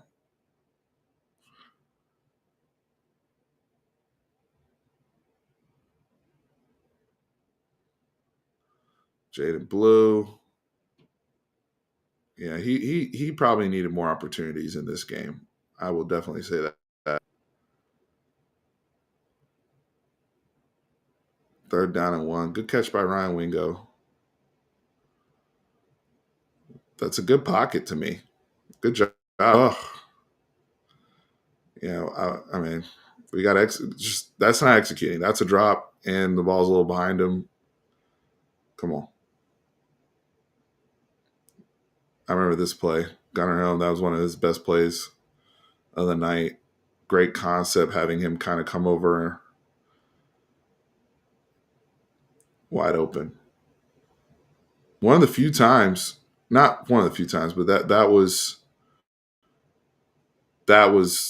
a great job of finally getting somebody just open. That should be an interception. I don't know what Quinn is looking at right there. Another Georgia drop. Georgia left meat on the bone. That's a pick. That like Wilson just flat dropped an easy, pretty relatively easy interception. Is this the dude they kicked out? One of these guys got kicked out for a hit like this, I think.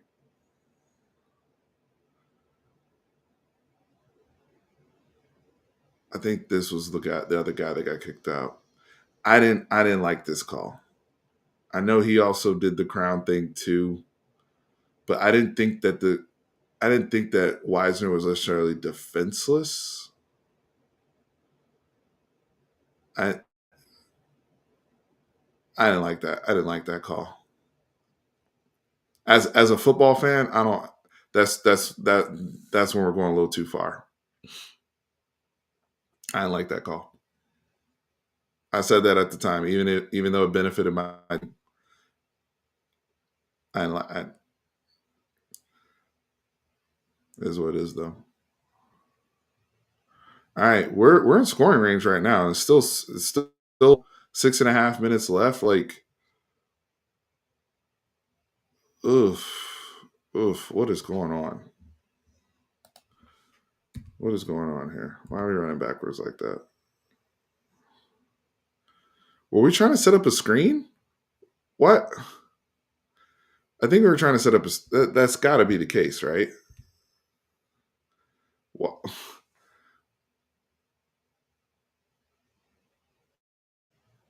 yeah, I think we were trying to. That's the only reason why he would just run over there like that and then dump it if the screen was blown up. 2nd and 15. Like this is what we're getting after a big penalty like that gave us new life. Now we're more condensed, play action, check down to blue, can. Quinn ran the wrong play. 3rd and 12. Yikes.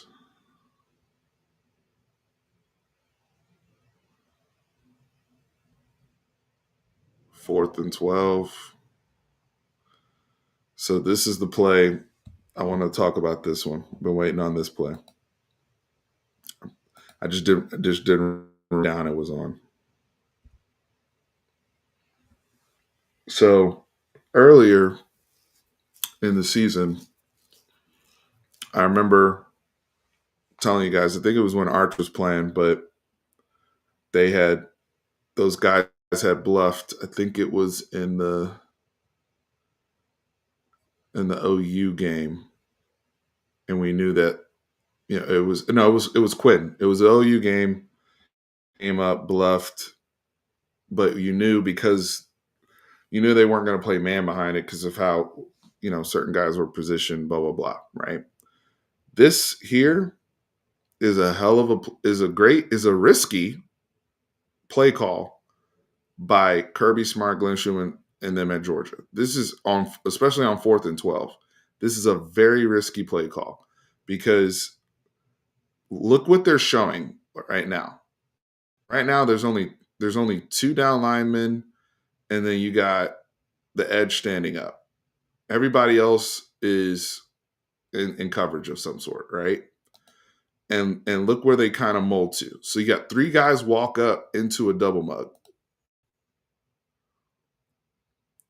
Like so that it was exotic. They got what they wanted, but my thing is, and hopefully they can show this here. Yes, this is the view I wanted. These guys are going to go into a double mug. How much time? So we only had 4 seconds on the play clock. So, how to navigate this? If you have more time on the play clock, then Quinn doesn't have to snap the ball. Yeah, you can't do that anymore. This is like so right now, if you can see the play clock up top, right? It's only 4 seconds. So he doesn't have enough time to check out of this. If he did, then he doesn't have to like because they're really kind of timing his clap, which is why John Gruden was getting all pissed off about the cadence and clapping in it. And this is why this stuff matters because people can time your ass up. And so, they're kind of basing this on his cadence and his clap. That's when they send it. So you want to have the ability to at least not clap again or be able to check out if you have time. Now in this case, they don't have time because they've waited so long in the play clock. He has to snap the ball. But look at now the fixes get rid of the clap. They're timing his clap perfectly. But here's the other thing. Number one, you if you have time, you can have a kill call, right? That's why you hear in the NFL kill, kill, kill. You can have a kill call, and whether it's Jake Majors or whoever can reset. Because at that point, Jake Majors and them have already set the protection, and then they roll into a double mug like that. Out of this is crazy. They're not Texas not expecting that at all. So but this is where come back to Quinn. Once this has happened and we can't fix it because we don't have enough time, just don't have enough time, we still have a beater here because now these dudes are in man.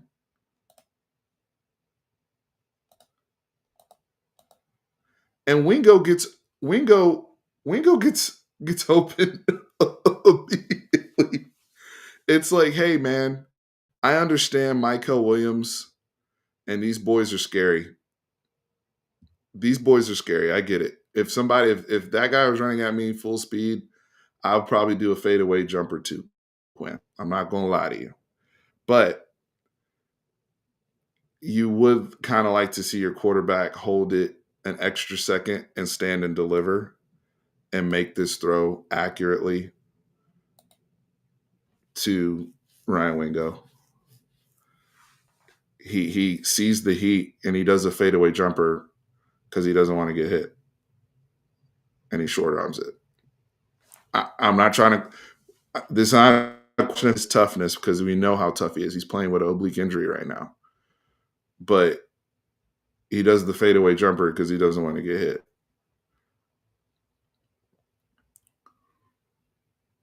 I've seen other like you look at Cam Ward or Shador Sand or whoever, when they got in these situations, they would eat this and make the throw and take a second longer. He does the fadeaway jumper. I get it. I'm not trying to have freaking defensive lineman land either. But once you do the fadeaway, you're not trying to get hit, and now you've lost all your mustard on the ball when we have the beater coming right across. Sark's got to be frustrated about it because even with the protection issues, you still had the beater. But I would have liked to see, in a perfect world, I would have liked to see my quarterback stand and deliver and make that throw, even with the contact. Them coming through the A gap because he didn't have time to fix it pre-snap. I get that. He didn't have time to fix it pre-snap. Great effort, Alfred Collins. I know that was a great play by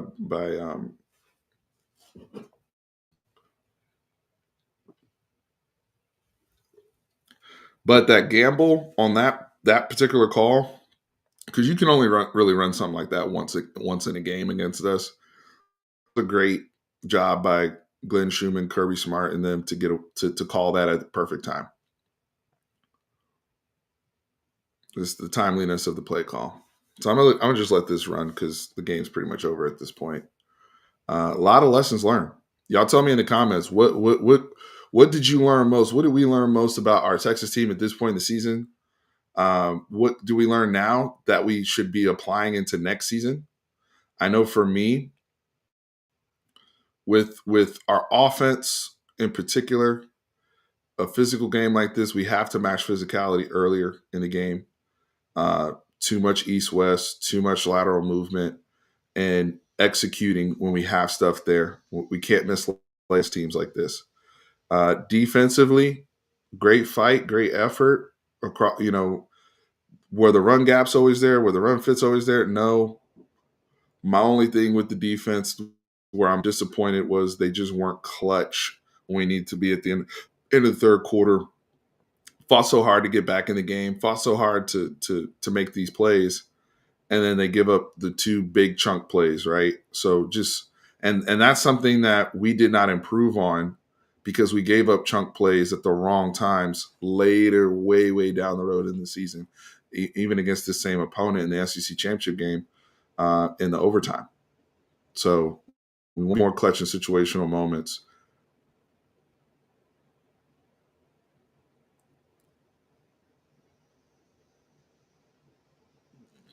Gunnar Helm just mossed that guy.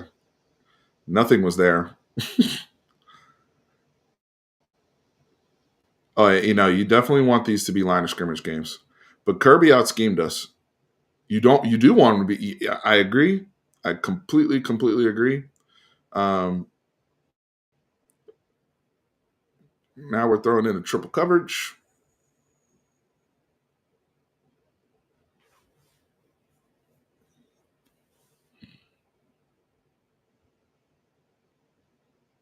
They're still sending, and they're sending heaters directionally where they want the ball to go too. Like where they're blitzing from, they're in position to defend that.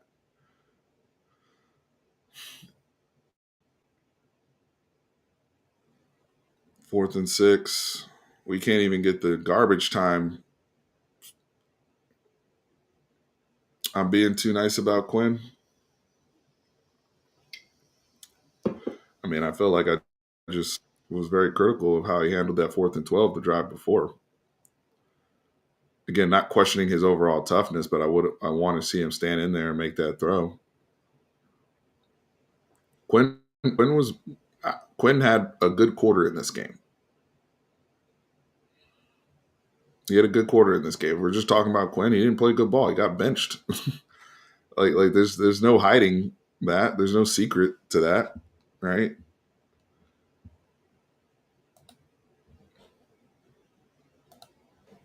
He didn't play good ball in this game. But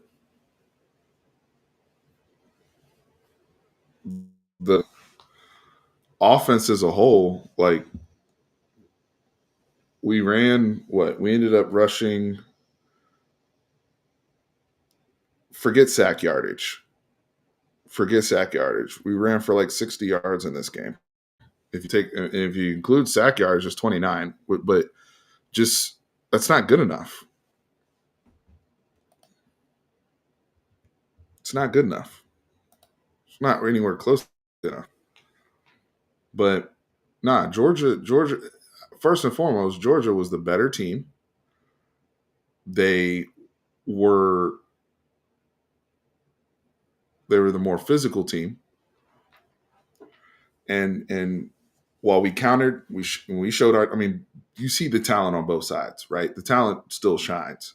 The lateral speed, all of that. Whenever they got lateral against us, we were able to walk them down just like they did to us. They just got in way more positions like that than we did to them. And so that was frustrating, right? Having to play behind the sticks, the sack fumbles. We weren't hitting Carson Beck the way that they were hitting Quinn and Arch Manning, the way that they were getting to our guys. But we just have to do a better job, I think, overall. Um, you know, with this iteration, this group of we will not be worn down physically at the line of scrimmage. We will not have a half where we have -1 yards rushing against anybody, especially at home, especially on home soil. He said, "Our big we I agree. This is my biggest thing." And we've seen the part of Sark's offense and Kyle Flood when they were at Bama, those later years at Bama, where they were more of an inside zone team. They were more of a physical wear you down team. They weren't outside zone based. Like outside zone is money when it's working and it's great and it's gravy. But when you don't have that ability, like to counter from that, because hey, I can't run lateral like that against Georgia. Like, that's not the way. But it's frustrating. It's frustrating. But we learned a lot, right? And the team obviously bounced back. The team obviously went on to have a very productive season. Georgia ends up 11-3. They ended up losing to Ole Miss a couple weeks later, and then they won out.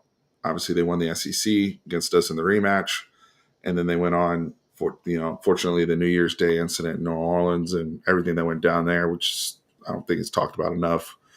Very sad, but they had that whole situation. They ended up losing in the Sugar Bowl to Notre Dame. But I think Neil Brown can help. I agree, King Kunta. I agree. I do think Neil Brown will help us, and I do think um,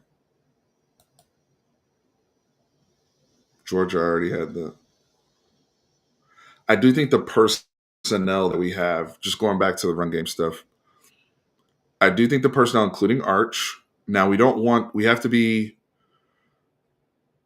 judicious about Arch and the running, because you don't want to get to a point where he's banged up and it's affecting him as a thrower. That can I don't want the old Sam Ellinger stuff where he has rib problems and all this type of stuff, right? But having that balance, but also that mentality as an off line that we are going to be a more dominant team moving forward. Now, I do think that with the benefit of that coming, we are also going to have to adapt to, we may not have as good pass protection, because like we were really good at that. And I know it didn't reflect in this game per se, but overall, they were as good a group as you could ask in the pass pro game. And that's something to where, you know, I think we are going to have some early struggles until they get there communication wise as a unit. But how Arch's maturity and development and mobility will also help with that too, right? Um, New center, all of that. So things to consider. Um, Good comment here. David Keith Williams. The past 2 years, Texas had great teams, but there's a difference between great teams and championship teams. Completely agree. Difficult games that Texas lost the past 2 years have to be wins this season. Agree, especially if we want to win the SEC. This is a great comment. I completely agree. Completely agree. Yeah, Devon. I'm. You know exactly what I mean, brother. You know exactly what I mean. We cannot be coming. There's so for example, like in September when we play San Jose State. Uh, who are the other two that we're playing? UTEP. Um, and I forget the third one right now. But when we play those three G5 games, um, who's the third one? It was UTEP, San Jose State, and third one. I don't want to see Arch running like those.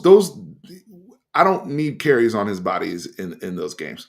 When we play Florida or we play Georgia, right, in the bigger games, in certain situational moments, yeah, It's all hands on deck. It's all hands on deck. The game. Sam Houston, thank you. Sam Houston. I don't need to see Arch carrying the ball 12 times against Sam Houston, bro. You see what I'm saying? Like, save those hits, right? Like, and now if it's something where it's different last year, because last year he was the backup.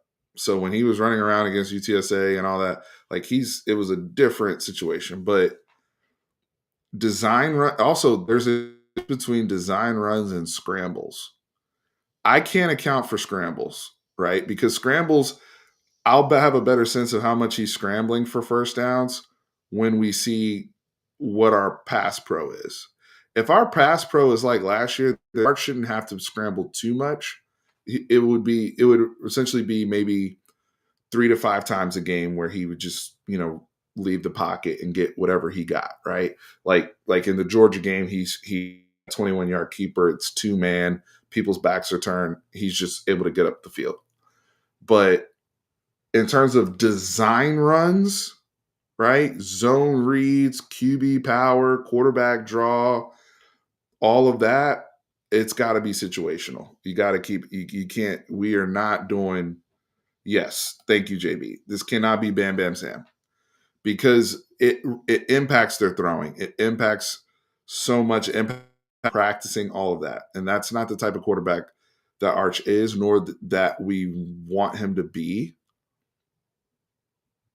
So I want those runs to be down and effective and common sense when they need to, right? We're scrambling to get the first. Very similar to Patrick Mahomes on Kansas City when he leaves the pocket.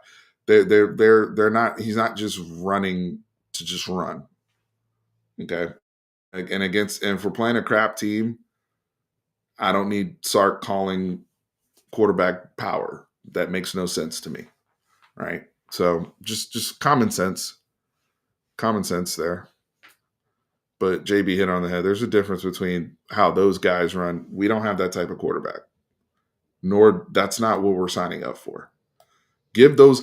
It's not Jalen Milrow where he's running so much, where he's taking carries from the running backs. That's why Wisner and Baxter and Clark and Gibson are there, right? Ideally, we want them running. Just Arch being on the field and keeping the defense honest and running enough is all we need. All I need is for the backside defensive end to think that he can keep it. That's all I need. That helps me out so much, because people didn't respect that with Quinn.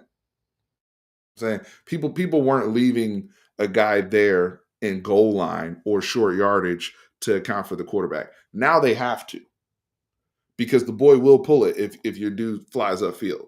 He will pull it. But I just need the threat of it alone opens it up for you.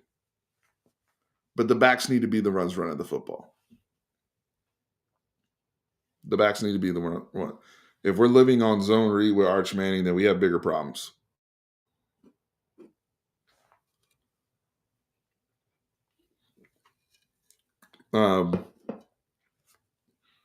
Because that's why that, and this is something I was going to make a video about, but I'll say it right now, just while we're wrapping. I think one of the biggest benefits we will have that we have not seen in a long time, and this includes Sam Ehlinger, even though he was always available until his very last game, unfortunately in the Alamo Bowl when he went down, but he was always available, is having a quarterback that is healthy all year.